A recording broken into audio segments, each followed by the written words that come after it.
Selamat datang di channel Novel Official. Sebelum kalian mendengarkan novel Pesona Pujaan Hati, jangan lupa like, share, and subscribe. Kalau tidak ku sentil jantung kalian. Hehehehe. Tanpa lama-lama lagi langsung saja kita masuk di alur cerita novelnya. Bab 4701. Setelah Jimmy Wayne pergi, Subdirektur menatap James White dengan wajah tersanjung dan berkata, "Tuan White, saya akan meminta anak buah saya mengirim Nyonya Elaine ke dokter. Dan saya akan berkomunikasi dengan atasan saya di sisi media. Untuk sementara, meminta mereka tidak memberi tahu media sementara waktu. Mari kita diam dulu kepada media. Anda tahu, ada terlalu banyak hal tentang diskriminasi rasial di masyarakat Amerika saat ini. Dan berbagai protes telah terjadi di mana-mana, waktu. Jangan menambahkan lebih banyak kekacauan pada lingkungan. Bagaimana menurut Anda?" James White melirik kepala biro dan berkata dengan ringan, "Jika Anda dapat memberi klien saya perlakuan kemanusiaan yang cukup, untuk sementara saya tidak akan memberi tahu media tentang masalah ini. Tetapi saya juga berhak memberi tahu media." Ketika subdirektur mendengar ini, dia akhirnya menghela napas lega dan berkata dengan cepat, "Kalau begitu, kami akan segera mengirim Nyonya Elaine pergi ke dokter." James White berkata dengan kosong, "Anda tidak perlu mengatur perawatan medis. Rumah sakit yang Anda atur tidak layak untuk status terhormat Nyonya Elaine. Saya akan mengatur agar Nyonya Elaine pergi ke rumah sakit swasta terbaik di New York untuk perawatan."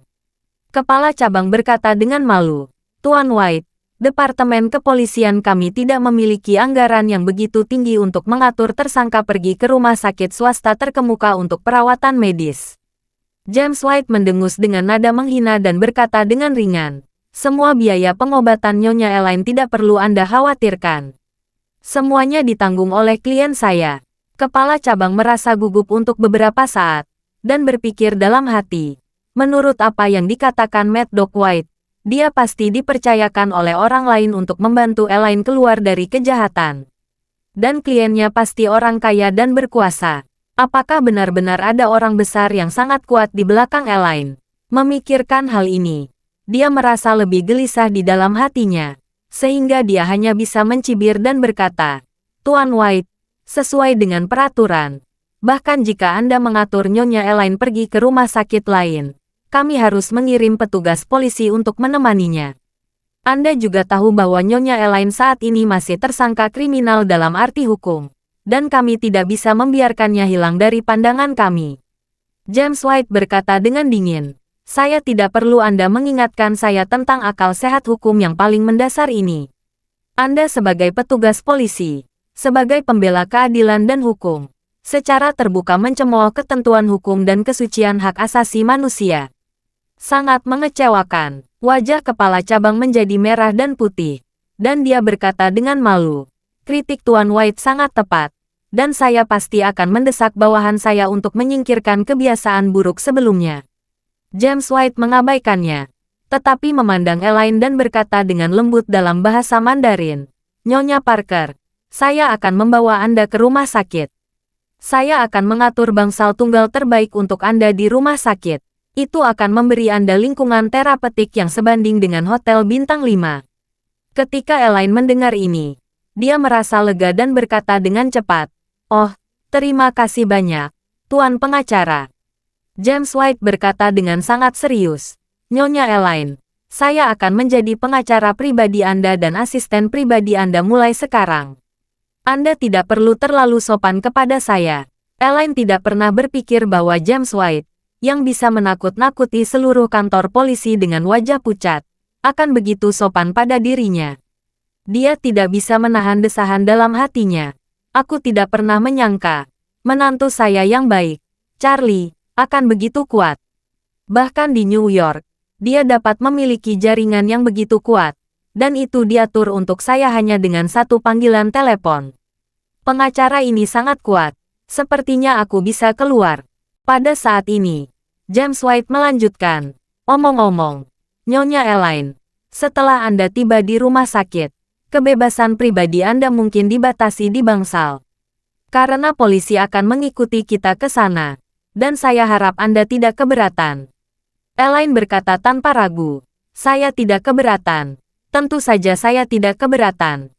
Selama saya tidak tinggal di tempat seperti ini, saya bisa melakukan apa saja. Bab 4702. Charlie sedang dalam perjalanan ke New York saat Elaine pergi ke rumah sakit ditemani oleh James White. James White melaporkan situasinya kepada Jordan tepat waktu, dan Jordan segera melaporkan situasinya kepada Charlie. Menurut James White, dia dapat mengajukan permohonan untuk Elaine paling lama 1 hingga 2 hari perawatan di rumah sakit. Dan setelah perawatan di rumah sakit selesai, Elaine harus menghadiri sidang pendahuluan. Sebelum persidangan, hakim akan memutuskan apakah Elaine dapat dibebaskan dengan jaminan berdasarkan keadaan umum kasus tersebut. Jika jaminan tersedia, hakim akan memberikan jumlah jaminan, dan selama uang tersedia, orang tersebut untuk sementara dapat memulihkan kebebasan. Namun, menurut James White, jumlah selundupan yang terlibat dalam kasus Elaine terlalu besar, sehingga jaminan pada dasarnya tidak mungkin. Artinya, setelah sidang, Elaine akan ditahan sementara di rutan. Mirip dengan Cina, Amerika Serikat juga memiliki 2 jenis lembaga penahanan, rumah tahanan dan penjara. Meskipun keduanya berarti penjara dalam terjemahan, yang pertama sebenarnya lebih mirip dengan pusat penahanan China, yang digunakan untuk menahan sementara tersangka dengan kejahatan yang lebih rendah atau yang belum divonis. Sedangkan yang terakhir adalah penjara yang sebenarnya bagi para terpidana. Elaine akan ditahan di rumah tahanan. Agar tidak membuat Charlie terlalu khawatir, Jordan berjanji kepadanya bahwa dia bisa dengan tenang memancing Elaine keluar terlebih dahulu melalui saluran khusus. Bahkan jika Charlie membutuhkannya, dia dapat langsung mengirim Elaine kembali ke Tiongkok, dan dia dapat menyelesaikan masalah ini sepenuhnya di sini.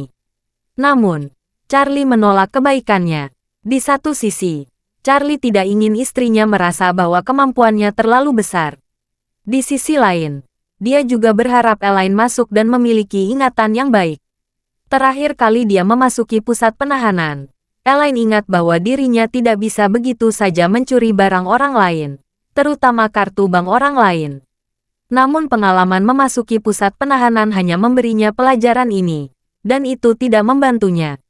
Elaine menyadari sifat jahat dunia ini, dan itu tidak membuat Elaine sepenuhnya menghilangkan keserakahannya. Meskipun Charlie tidak tahu bagaimana Elaine dibodohi, berdasarkan pemahamannya tentang ibu mertuanya, dia tahu betul bahwa pihak lain pasti telah menjanjikan semacam manfaat kepada Elaine. Jadi dia membuat Elaine menjadi lengah. Jadi dalam pandangan Charlie, adalah benar dan tepat untuk memberi pelajaran kepada Elaine. Tapi Charlie juga tahu betul bahwa kesalahan Elaine kali ini sedikit lebih ringan. Daripada terakhir kali dia mencuri kartu banknya dan mencoba mentransfer semua uang di kartu banknya. Karena itu, dia telah diajar untuk diajar. Tetapi dia tidak boleh terlalu banyak menderita di dalam. Hukum dan ketertiban di Amerika Serikat pada dasarnya buruk. Diperkirakan bahwa para tahanan di pusat penahanan adalah semua tersangka yang telah membunuh dan membakar dan menunggu untuk dihukum. Dalam hal ini, dengan artikulasi arogan dan tubuh lemah Elaine, adalah mungkin untuk membujuk orang keluar dari itu. Jadi, dia menelepon Porter dan berkata, "Porter, sesuatu terjadi pada ibu mertua saya, dan dia mungkin akan memasuki pusat penahanan New York dalam 1 atau 2 hari. Kamu harus mengatur beberapa tentara wanita untuk masuk duluan, dan mereka bisa mengawasinya di sana." Porter tahu orang seperti apa ibu mertua Charlie. Ketika dia mendengar ini, dia langsung bertanya, "Tuan Wade, apakah Anda ingin bawahan menjaganya atau menanganinya? Jika Anda ingin, saya bisa menanganinya tanpa terlihat." "Jangan." Charlie buru-buru memotongnya dan berkata dengan serius, "Tentu saja aku ingin mereka menjaganya dengan lebih baik." "Apa yang kamu pikirkan?" Porter dengan cepat meminta maaf. "Maaf, Tuan Wade. Ini kesalahan bawahan. Anda dapat yakin bahwa bawahan akan mengatur seseorang untuk masuk terlebih dahulu, dan benar-benar memastikan bahwa ibu mertua Anda tidak akan menderita sedikit kerusakan setelah masuk." Charlie menginstruksikan, "Jika seseorang menggertaknya setelah dia masuk, jangan sampai tentaramu campur tangan terlalu dini. Jika campur tangan terlalu dini, itu akan terlihat sedikit palsu dan tidak masuk akal." Kamu bisa membiarkannya dulu. Jika ibu mertuaku kalah sedikit, bisa campur tangan atas dasar rekan senegara. Porter berkata tanpa ragu-ragu. Tuan Wade, jangan khawatir, bawahan akan mengaturnya. Bab 4703. Charlie berkata lagi. Ada satu hal lagi. Porter dengan hormat berkata, Tuan Wade, tolong bicara. Charlie berkata dengan serius. Bantu saya menyelidiki seorang Cina bernama Lucy di Providence, yang sepertinya berusia 50-an. Orang ini seharusnya menggunakan identitas palsu. Kalau dia benar-benar menggunakan identitas palsu ini di Providence, jadi dia pasti akan meninggalkan petunjuk. Saya membutuhkan kamu membantu saya mengetahui keberadaan orang ini sesegera mungkin. Setelah itu, Charlie menginstruksikan lagi. Juga, geng mereka pasti memiliki penghubung di New York. Kamu temukan cara untuk menyelidiki kamera pengawasan di bandara. Lihat siapa yang bersama ibu saya. Cari cara untuk mengetahui keberadaannya dengan tangkap mereka secara langsung. Tidak masalah, Porter berkata tanpa ragu. Jangan khawatir. Tuan Wade, serahkan semuanya pada bawahanmu.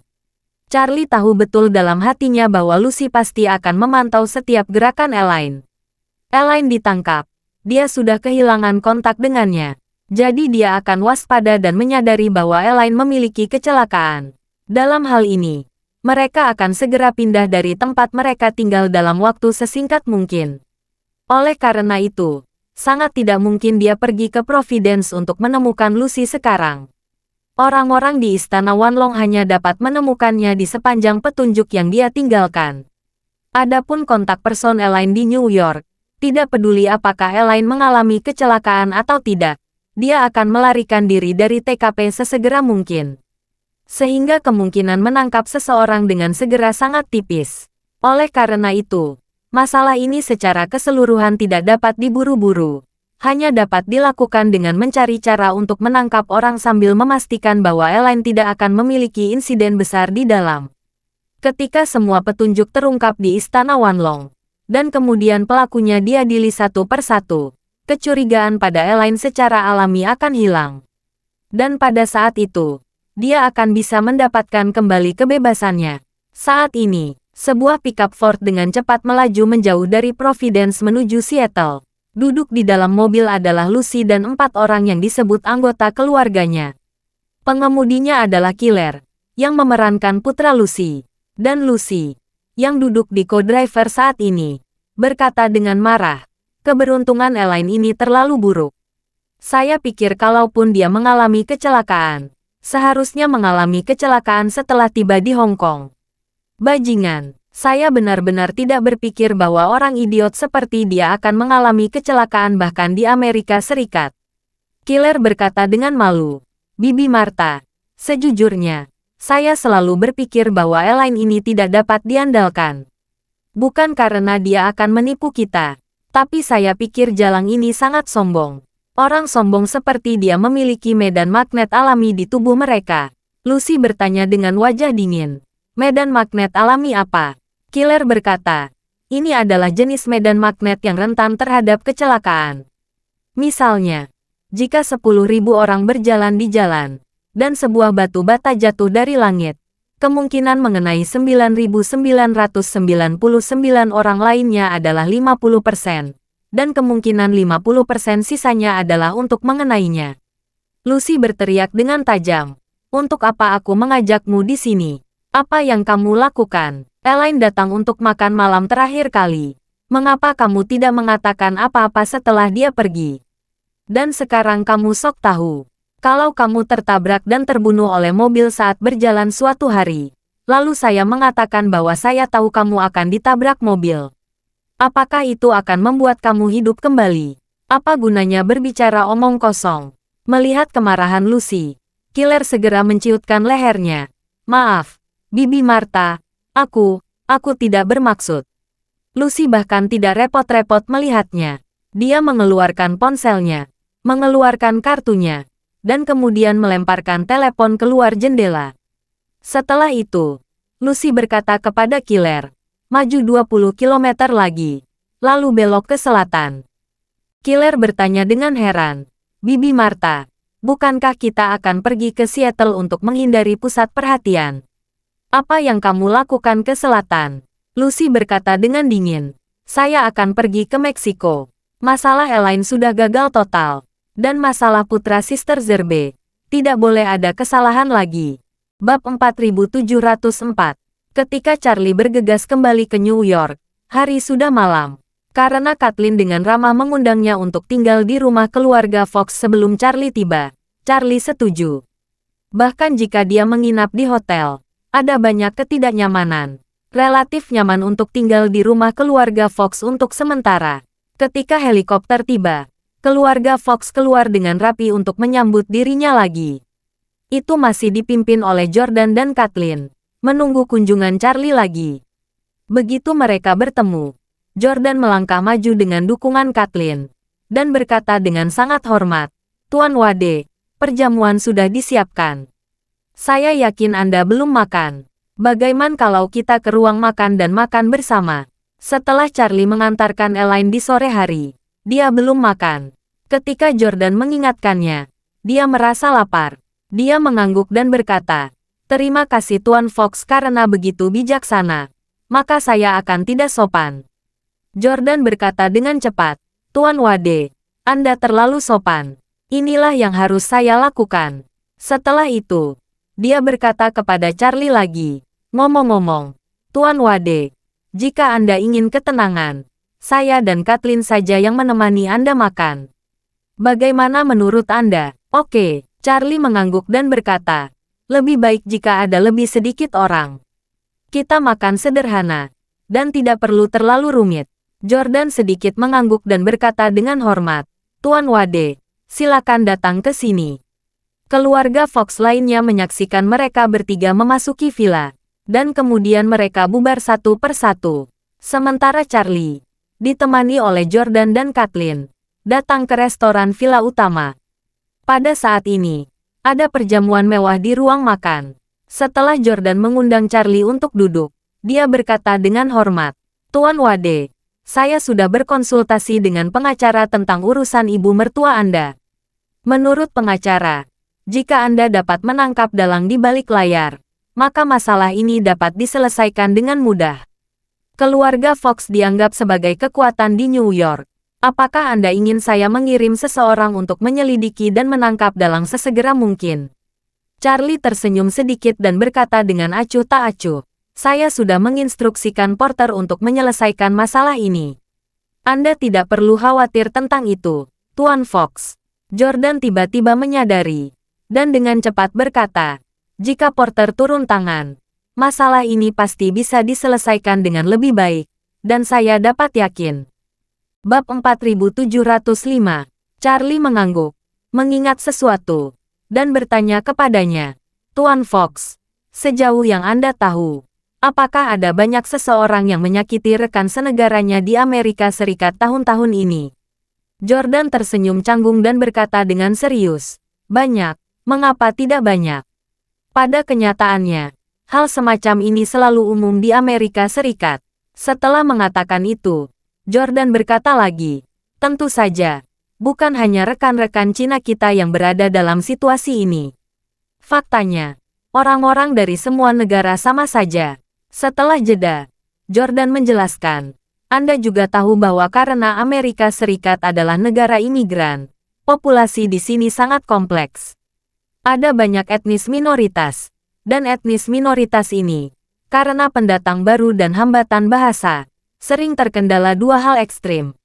Satu ekstrim adalah mereka sangat dekat dengan rekan senegaranya. Semua orang dipelintir bersama untuk saling menjaga, maju dan mundur bersama, dan menjadi sangat bersatu. Beginilah Chinatown dan Koreatown dibangun. Tentu saja, ada banyak juga geng yang terdiri dari etnis minoritas. Karena alasan inilah mereka tumbuh. Ekstrim lainnya adalah bahwa beberapa orang yang sangat individual, untuk berakar di Amerika Serikat, memilih untuk melakukan hal-hal yang merugikan orang lain dan menguntungkan diri sendiri. Tetapi karena hambatan bahasa, lingkungan yang tidak dikenal, dan naga yang kuat tidak membuat ular lokal kewalahan. Mereka hanya dapat memulai dari rekan senegara di sekitar mereka, Jadi ada sekelompok kecil orang yang menggunakan rekan senegaranya untuk kurang waspada dan memilih rekan senegaranya untuk memulai. Orang seperti ini memiliki pikiran yang bengkok. Anda memintanya untuk menipu orang Amerika, tetapi dia bahkan tidak bisa berbicara satu kalimat bahasa Inggris lengkap kecuali kata kutukan. Bahkan jika dia ingin menipu orang Amerika, dia tidak melakukannya karena tidak memiliki kemampuan itu. Anda mengatakan bahwa dia memiliki pikiran yang bengkok dan tidak memiliki tempat untuk membuat kekacauan. Dia pasti tidak akan memunggungi itu. Dia hanya dapat menemukan jalan keluar untuk pikirannya yang bengkok. Dan dalam hal ini, rekan senegaranya adalah jalan keluar termudah di matanya. Di Amerika Serikat, jika orang Italia, Afrika, atau Eropa Timur meninggal secara misterius atau mengalami pembunuhan, kemungkinan besar pembunuhnya adalah rekan senegaranya. Hal semacam ini tidak jarang terjadi di Amerika Serikat, terutama di kalangan orang kulit berwarna yang tinggal di daerah kumuh. Tidak berlebihan untuk mengatakan bahwa jika tidak ada tembakan di tempat seperti itu di malam hari, penduduk di sini tidak akan bisa tidur. Ketika Charlie mendengar ini, dia sedikit mengangguk. Dia merasa bahwa apa yang dianalisis Jordan sangat adil. Ada orang baik dan orang jahat di mana-mana. Walaupun ada bajingan seperti Lucy di antara orang Tionghoa yang merugikan rekan senegaranya, kebanyakan rekan senegaranya tetap harus saling menjaga dan membantu satu sama lain. Sama seperti Janus, bahkan jika dia dalam kesulitan besar di New York, dia harus mengatur dengan orang Tionghoa lainnya untuk membantu anak-anak Tionghoa yang kehilangan keluarga mereka. Memikirkan hal ini, Charlie berkata dengan ekspresi muram, sebagian besar orang Cina dapat bersatu di luar negeri, tetapi kambing hitam inilah yang memilih untuk membunuh rekan senegaranya. Berapa banyak rekan senegaranya yang telah tertipu? Jordan mengangguk dan berkata, omong-omong, Tuan Wade, saya meminta seorang pengacara untuk membantu saya mengambil contoh kasus serupa di Amerika Serikat dalam beberapa tahun terakhir. Untuk sebagian besar kasus serupa, pada akhirnya, saya tidak menemukan dalang di balik layar.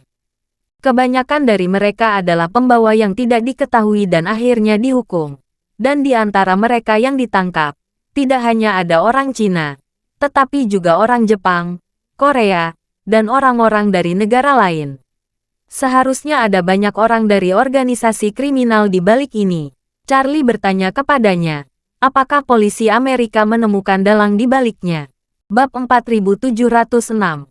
Jordan tersenyum tak berdaya dan berkata, umumnya, organisasi semacam ini, isolasi risiko internal dilakukan dengan sangat baik. Itu setara dengan membuat beberapa pintu kebakaran.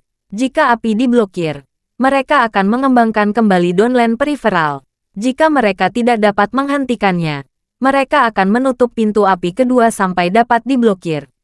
Oleh karena itu, selama ini, mereka hanya kehilangan beberapa anggota periferal inti. Tidak hanya anggota tidak diancam dengan cara apapun, tetapi mereka telah mengumpulkan sejumlah besar kekayaan dan sumber daya, dan kekuatan mereka menjadi lebih kuat. Charlie mengangguk dan berkata dengan dingin, artinya, anggota inti dari organisasi ini memiliki banyak kambing hitam. Setiap kali terjadi kecelakaan, hanya perlu menyeret sekelompok orang keluar untuk menghadapi guntur. Ya, Jordan berkata, ini adalah kelemahan hukum dalam keadaan tertentu. Pada tingkat hukum, sebuah kasus pada dasarnya dapat ditutup selama prosesnya sendiri dapat diselesaikan dan akhirnya dapat konsisten secara logis. Sekarang, seperti ibu mertuamu, jika Anda menyerahkannya ke polisi untuk penyelidikan, mungkin setelah beberapa orang yang berlabuh ditangkap, pasangan ini akan menanggung semua kesalahannya sendiri. Selain itu, mereka telah menyiapkan serangkaian argumen dan rantai bukti yang lengkap untuk membuktikan dengan sempurna kepada polisi dan hakim bahwa kebenaran adalah seperti yang mereka katakan. Anda dapat percaya, atau Anda harus percaya, dalam hal ini. Bahkan jika Anda tahu bahwa mereka memiliki tangan hitam di belakang layar, selama mereka menggigit dan tidak melepaskannya, akan sulit bagi Anda untuk melanjutkan penyelidikan setelah penjara. Dan ketika pusat perhatian berlalu, dalang di balik layar akan terus menggantikan sekelompok orang baru untuk terus menjalankan bisnis. Charlie mengerutkan kening dan bertanya, Apakah efisiensi polisi Amerika begitu tidak bagus? Bahkan tidak bisa melawan geng kriminal. Jordan berkata dengan senyum masam. Jika Anda benar-benar ingin bertarung, Anda pasti bisa bertarung dengan bersih. Tetapi alasan Anda tidak bisa bertarung dengan bersih adalah karena orang Amerika suka bermain koeksistensi, dan mereka tidak ingin bertarung dengan bersih. Setelah jeda, Jordan berkata lagi, di negara ini, senjata adalah bisnis yang terbuka dan jujur, dan beberapa hal yang telah ditetapkan sebagai barang selundupan di negara lain dapat diperdagangkan secara bebas di sini. Dan bahkan penjara dikelola secara pribadi. Belum lagi fakta bahwa polisi Amerika didukung oleh pembayar pajak. Dan mengapa pembayar pajak dapat menerima biaya polisi Amerika yang tinggi adalah karena tingkat kejahatannya terlalu tinggi. Ada banyak etnis minoritas dan sangat berantakan. Kesenjangan yang besar antara si kaya dan si miskin akan membawa banyak faktor yang tidak stabil. Ditambah dengan menjamurnya senjata di Amerika Serikat, dan banyaknya imigran ilegal, sangat mengurangi biaya kejahatan bagi penjahat. Dan pada saat yang sama sangat meningkatkan tingkat keberhasilan kejahatan mereka. Semakin besar lingkungan, semakin mudah bagi etnis minoritas tersebut untuk memilih mencari nafkah dengan melakukan kejahatan. Dan semakin banyak etnis minoritas yang memilih untuk melakukan kejahatan, akan membentuk geng. Ini adalah kelahiran geng dalam masyarakat Amerika. Akar masalah geng tidak akan pernah terpecahkan jika faktor-faktor ini tidak ditangani sampai ke akar-akarnya. Selain itu, semakin kacau lingkungan, semakin kelas menengah membutuhkan polisi untuk melindungi keselamatan pribadi dan properti mereka. Sehingga mereka dapat menerima tarif pajak yang tinggi dan menerima bahwa polisi Amerika menghabiskan banyak dana pembayar pajak. Tapi begitu tingkat kejahatan di Amerika Serikat turun, pikiran pertama dari kelas menengah yang cerdas ini adalah, karena keamanannya sangat baik, mengapa mereka membutuhkan begitu banyak petugas polisi?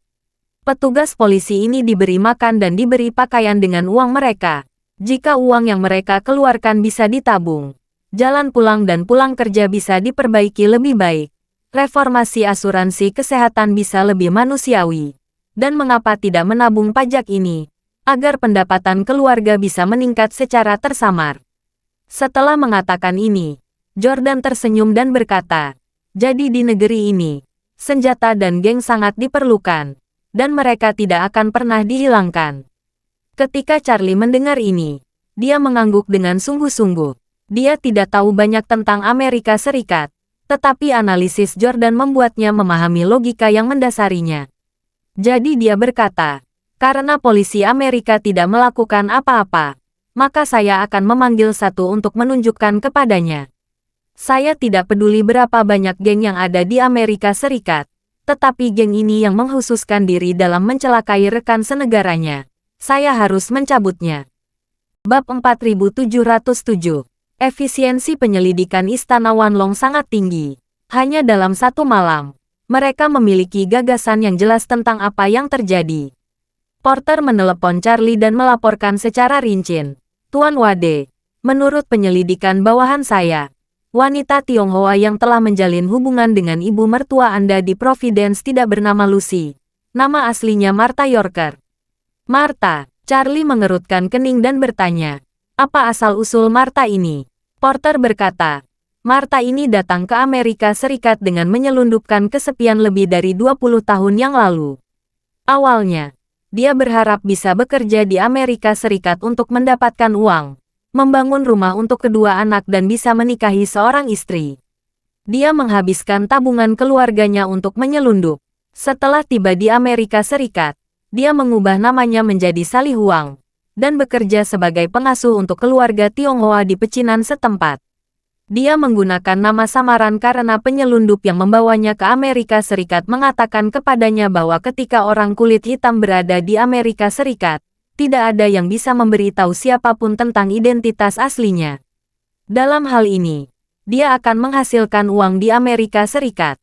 Dia menghapus masa lalu. Itu mungkin untuk mendapatkan kartu hijau dengan identitas asli lagi. Tapi jika seseorang mengetahui bahwa dia pernah menjadi imigran ilegal, akan sulit untuk mendapatkan kartu hijau lagi. Dengan mengatakan itu, Porter berkata lagi, Martha menemukan seseorang di Chinatown untuk membuat kartu identitas domestik palsu dengan nama samaran Sally Huang. Untuk membuat identitasnya lebih kredibel, dia membuat satu untuk dirinya sendiri tanpa latar belakang dari orang HK. Dia mengatakan bahwa dia 4 saudara perempuan di rumah. Jadi orang tua memberinya nama yang sederhana. Kumpulan kata-kata ini memang sangat berguna. Selain itu, dia memiliki bakat alami untuk berbohong dan akting. Jadi dia tidak terlalu diperhatikan oleh majikannya. Charlie bertanya kepadanya. Lalu bagaimana Martha ini berubah dari pengasuhnya menjadi penjahat yang berniat menyakiti rekan senegaranya? Porter berkata, Tuan Muda Wade, alasan spesifiknya masih dalam penyelidikan. Karena Martha ini telah berada di Amerika Serikat selama lebih dari 20 tahun. Dan sebagian besar waktunya dia berada di Amerika Serikat sebagai imigran ilegal. Pengalaman tersebut membutuhkan penyelidikan yang mendalam. Tetapi ada petunjuk bahwa majikan pertama Martha datang ke Amerika Serikat pada tahun ketiga kedatangan Martha di Amerika Serikat. Keluarga itu mengalami kebakaran. 3 dari 4 orang meninggal. Dan anak laki-laki berusia 1 tahun menghilang. Kami menduga Martha menyalakan api. Dan anak itu dibawa pergi olehnya. Kemungkinan besar dia menjualnya. Mendengar ini, Charlie bertanya dengan dingin. Apakah polisi AS menyelidiki hal sebesar itu? Porter berkata, polisi Amerika tidak bertanggung jawab melakukan penyelidikan awal setelah kebakaran dan menentukan bahwa penyebab kebakaran adalah seorang laki-laki merokok di ruang tamu dan membakar sofa, yang menyebabkan kebakaran di ruang tamu. Dan polisi AS belum memberikan pernyataan yang jelas mengenai anak laki-laki yang hilang. Saya melihat-lihat file yang relevan. Saat itu, seorang tetangga memberikan petunjuk kepada polisi, mengklaim bahwa ada seorang pengasuh bernama Sally Huang di rumah majikan. Setelah kebakaran, pengasuh dan anak berusia 1 tahun itu hilang. Tetangga itu sangat mencurigakan. Namun, setelah polisi AS saat itu membuat pengakuan, mereka tidak melakukan penyelidikan mendalam atas masalah tersebut dengan alasan tidak ada bekas pembakaran, tidak ada harta benda di tempat kejadian, dan tidak ada kerugian. Adapun yang disebut Sally Huang, karena tidak ada data gambar tentang dia pada waktu itu, polisi Amerika yang menangani kasus saat itu hanya memasukkan nama seperti itu ke dalam sistem kepolisian dan meminta polisi Amerika untuk membantu menginvestigasi seorang Asia bernama Sally Huang, wanita keturunan. Tapi tidak ada konteksnya. Dalam 20 tahun berikutnya, beberapa negara bagian di Amerika Serikat memang telah ditemukan wanita Asia bernama Sally Huang. Tetapi setelah dicari oleh polisi setempat, mereka menemukan bahwa waktu ketika orang-orang ini datang ke Amerika Serikat tidak sesuai dengan timeline insiden pada saat itu. Jadi sudah berakhir. Bab 4708. Charlie bertanya kepadanya, bagaimana Anda mengetahui bahwa saudara perempuan ketiga Huang, yang menggunakan identitas palsu saat itu, adalah Martha saat ini? Porter berkata, Tuan Muda Wade, saya menemukan pengawasan video luar ruangan dari Providence. Kami memperbaiki resolusi tinggi Martha, dan menempatkannya di jaringan informasi Istana Wanlong. Ada satu informan intelijen kami yang mengatakan, ada penyelundup yang membawa Martha ke Amerika Serikat, dan dia telah menyimpan informasi identitas semua penumpang gelap selama bertahun-tahun. Charlie bertanya lagi, lalu apa identitas asli Martha sekarang? Porter menjelaskan, identitas aslinya adalah wira swasta yang memperoleh kartu hijau AS melalui imigrasi investasi. Sekitar tahun 2010, dia lulus program imigrasi investasi EB5 di Amerika Serikat dan berada di pusat regional yang disetujui oleh layanan imigrasi AS. Dia mengeluarkan $1 juta dan secara resmi mendapatkan kartu hijau AS. Charlie berkata dengan dingin, seorang imigran gelap yang diselundupkan ke Amerika Serikat untuk bekerja sebagai pengasuh dapat menghabiskan $1 juta AS untuk investasi imigrasi. Selama bertahun-tahun, tidak diketahui berapa banyak uang gelap yang dia hasilkan dengan menggunakan cara melecehkan rekan senegaranya. Setelah itu, Charlie bertanya lagi, Porter, apakah kamu sudah menyelidiki situasi keluarga Martha ini? Ya, Porter segera menjawab. Karena Martha berimigrasi ke Amerika Serikat saja, yang relatif jarang, Jadi saya secara khusus menyelidiki keluarga Martha. Kami menemukan bahwa semua anggota keluarga saat ini tinggal di Tiongkok, dan keluarga tersebut memiliki perusahaan perdagangan impor dan ekspor antara Cina dan Amerika Serikat. Tetapi perusahaan itu sebenarnya tidak memiliki bisnis, hanya cangkang kosong untuk menyembunyikan mata orang. Setelah itu, Porter menambahkan, namun, kondisi kehidupan kedua putra sangat baik. Masing-masing memiliki aset puluhan juta atau bahkan hampir 100 juta, dan keluarga mereka makmur. Anak kedua memiliki total 8 anak. Seorang anak, menurut penyelidikan informan saya, uang keluarganya berasal dari pertukaran mata uang pribadi mereka. Charlie berkata, jelaskan secara detail. Porter menjelaskan, itu dia. Yang dibutuhkan Martha adalah menukar dolar yang dia peroleh di Amerika Serikat dengan koin China. Dan beberapa orang di China ingin menukar koin China dengan dolar. Jadi mereka memperdagangkan koin dalam negeri, menyerahkan koin Cina yang setara dengan putra Martha, dan Martha menyerahkan dolar AS yang setara kepada kerabatnya di Amerika Serikat. Martha telah menggunakan metode ini untuk mengirim setidaknya 30 juta dolar AS ke rumah selama bertahun-tahun. 30 juta dolar, Charlie berkata dengan dingin. 30 juta dolar. Saya tidak tahu berapa banyak orang yang terjebak olehnya. Charlie berhenti sejenak dan mencatat. Minta tentaramu menghancurkan mereka, mengatur rantai bukti yang cukup, dan melaporkan ke polisi domestik tepat waktu. Keluarga Martha membantu Martha bersembunyi, dan bahkan menggunakan pendapatan ilegalnya di luar negeri. Ini pasti merupakan kejahatan pencucian uang. Ketika saatnya tiba, semua bukti rantai akan diambil. Semua keuntungan ilegalnya harus disita. Bukankah wanita ini mencoba menghasilkan uang hitam untuk dibelanjakan pada keluarganya? Saya ingin membuat semua usahanya selama lebih dari 20 tahun sia-sia. Oke, Porter berkata tanpa ragu. Jangan khawatir, Tuan Wade. Bawahan akan mengaturnya. Bab 4709. Pada saat ini, Martha baru saja bangun di dalam mobil. Jalen dan Killer bergiliran mengemudi dalam semalam, dan hanya berkendara 1000 km. Saat ini mereka lebih dari 2000 km jauhnya dari perbatasan AS Meksiko. Menurut rencana Martha, dia meminta keduanya untuk mengemudi sampai ke El Paso, Texas, dan kemudian dari sini ke Meksiko melalui darat. Martha, yang bergoyang-goyang di dalam mobil sepanjang malam, agak lelah karena dia tidak tidur nyenyak. Dia tiba-tiba teringat ketika dia pertama kali datang ke Amerika. Dalam 2 tahun pertama kedatangannya di Amerika Serikat, meskipun menggunakan identitas palsu, dia benar-benar berhati-hati. Meskipun uang yang dia hasilkan saat itu jauh dari kaya di Amerika Serikat, sejak menjadi pengasuh, majikannya memenuhi kebutuhan makanan dan tempat tinggal. Sehingga hampir semua uang yang dia hasilkan bisa dikirim ke rumah secara utuh. Ini juga sangat meningkatkan kondisi kehidupan keluarga yang miskin. Tetapi karena Martha tinggal di Amerika Serikat lebih lama, dia secara halus dipengaruhi oleh masyarakat materialistis ini. Lambat laun, dia mulai merasa tidak puas dengan perlakuannya terhadap imigran gelap. Di Chinatown pada saat itu, ada 2 situasi yang berbeda untuk babysitter China. Salah satunya adalah pengasuh dengan status hukum di Amerika Serikat atau legal green card. Sedangkan yang lainnya adalah pengasuh yang merupakan imigran gelap seperti Martha. Harga yang pertama umumnya setengah atau lebih tinggi dari yang terakhir. Terkadang, ketika pengasuh bertemu dengan sesama pengasuh, semua orang membicarakan situasi mereka. Dan Martha akan mengeluh tentang gajinya yang kecil. Dia selalu merasa bahwa beban pekerjaannya sama dengan orang lain. Dan dia tidak curang. Jadi mengapa gajinya hanya 60% dari orang lain atau bahkan lebih rendah? Oleh karena itu, dia secara bertahap mengembangkan kebenciannya terhadap keluarga majikannya.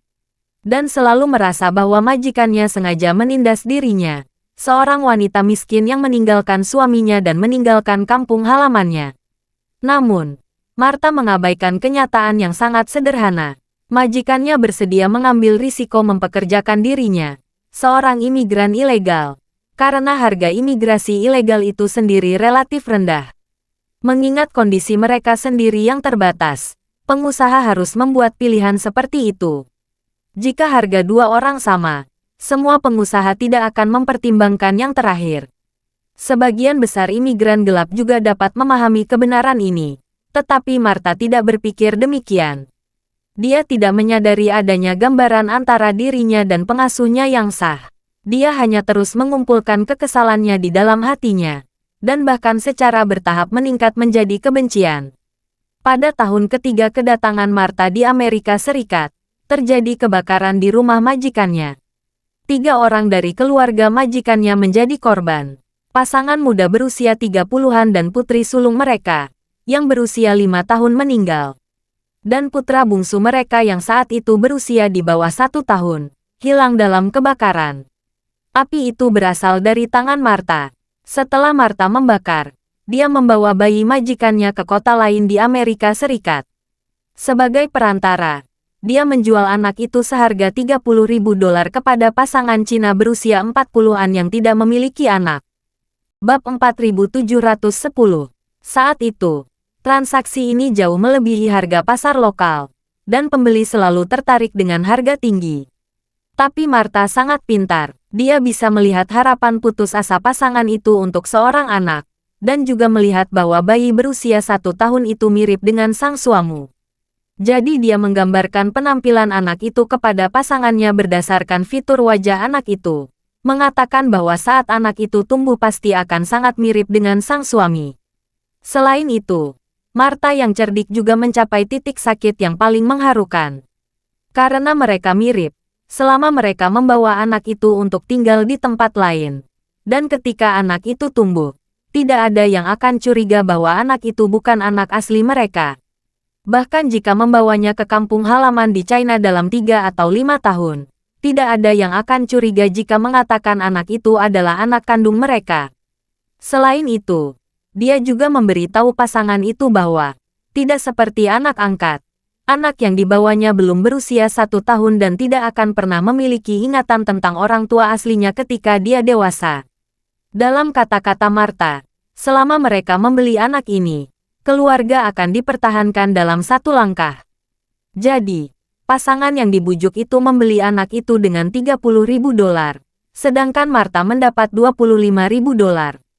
Pada saat itu, uang itu lebih dari apa yang dia dapatkan sebagai pengasuh selama 2 tahun.